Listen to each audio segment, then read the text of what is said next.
இழுப்பு இழுத்து நல்லா தண்ணி எடுத்துக்கங்க. அத தோசைக்கல்ல ஊத்தி அதுக்கு வழக்கமா ஒரு விளக்கமா இருக்குல்ல, அத அடிப்பக்கமா திருப்பி வரட்டு ஒரு 4 இழுப்பு இழுத்து நல்லா கழுவி விட்டுருங்க. ஒரு கிண்ண நிறைய மாவு எடுத்து பெரிய ரவுண்டாவும் இல்லாம சின்ன ரவுண்டாவும் இல்லாம பொதுவா ஒரு ரவுண்ட ஊத்தி 4 வெங்காயத்தை போட்டாச்சு படிப்படியா நறுக்கி அப்படியே மேலாட்ட தூவி விட்டுறீங்க. ஒரு நீளமான காரத்தை அதையும் பொடிப்படியா நறுக்கி அப்படியே மேலாட்ட தூவி விட்டுறீங்க.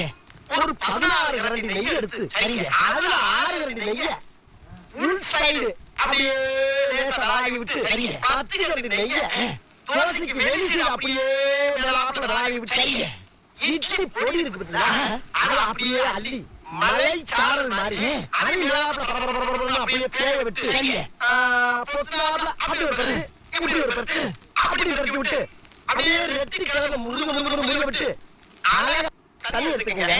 அதை தோசை